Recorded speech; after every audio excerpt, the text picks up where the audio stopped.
ஸ்டாஃபால் jungle ரகசியங்கள்.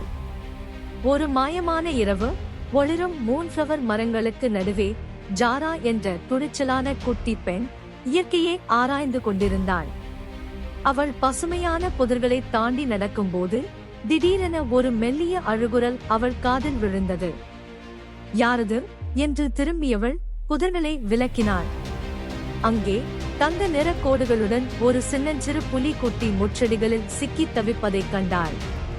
அடடா, சின்ன பையா, பயப்படாதே என்று சொல்லிக்கொண்டே ஜாரா மெதுவாக அதன் சிறிய பாதத்தை விடுவித்தாள். அப்போது அதன் காதில் ஒளிரும் வெள்ளி நிறமுடி அவள் கண்ணில் பட்டது.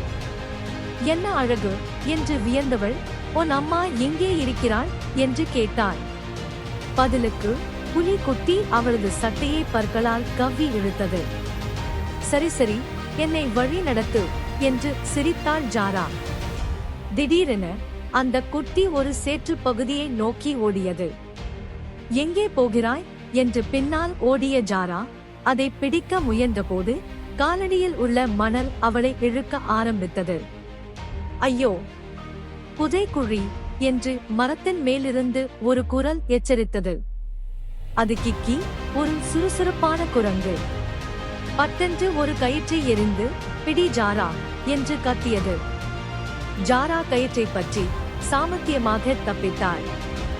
நன்றி கிக்கி, இப்போது என்ன செய்ய என்று மூச்சு வாங்க கேட்டாள்.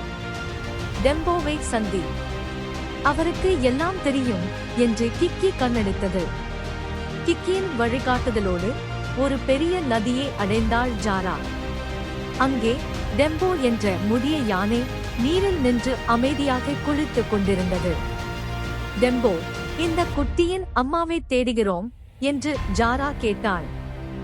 டெம்போ தன் நீண்ட துதிக்கையால் ஒரு பாதையை காட்டி, சூர்யா கிறிஸ்டல் கோர்ஜ் காட்டில் இருக்கிறாள் என்று கம்பீரமாகச் சொன்னது. நதியை கடக்கும்போது புலி குட்டி அச்சு என்று தும்மியது. ஜாரா சிரித்தாள். உனக்கு சளி பிடித்திருக்கிறதா குட்டி புலியே என்றாள். இறுதியாக கிறிஸ்டல் கோர்ஜை அடைந்ததும் ஒரு பெரிய புலியின் கர்ஜனை அவர்களை வரவேற்றது. அது சூர்யா, குட்டியின் தாய். அவளது பொன் நிற கண்கள் இருளில் மின்னின. குட்டியை கண்டதும் சூர்யாவின் கடுமையான முகம் மென்மையாக மாறியது. இரண்டு புலிகளும் மகிழ்ச்சியில் முகத்தை உரசிக்கொண்டன. அம்மா பிள்ளை சந்திப்பு எப்போதும் இனிமையானது என்று ஜாரா மனதில் நினைத்தாள். பிறகு சூர்யா ஒரு பாறை இடுக்கிலிருந்து ஒளிரும் லுமினா ப்ளூம் பூவை எடுத்து ஜாராவிடம் நீட்டினாள். இது உனக்கு என் நன்றி சொல்லும் பரிசு என்று அவள் கண்களால் சொல்வது போலிருந்தது. ஜாரா அதை வாங்கி, நீங்கள் அற்புதமான குடும்பம் என்று புன்னகைத்தாள். விடைபெறும் நேரம் வந்தது. கிக்கி ஜாராவின் தலையில் ஒரு சிறிய பூவை சூடி, நீ திரும்பி வரணும் என்று குறும்பாகச் சொன்னது. டெம்போ தன் துதிக்கையை உயர்த்தி, பாதுகாப்பாக போய் வா என்று வாழ்த்தியது. ஜாரா வீட்டை நோக்கி நடக்க ஆரம்பித்தாள். அவள் பையில் ஒளிரும் லுமினா ப்ளூம் பூவும் சுற்றி மின்மினி பூச்சிகளும் வழிகாட்டின. தூரத்தில் புலி குட்டியின் விளையாட்டுத்தனமான கர்ஜனை கேட்டது. இயற்கையின் இரகசியங்கள் எப்போதும் என்னை ஆச்சரியப்படுத்தும் என்று புன்னகையுடன் நடந்தாள் ஜாரா.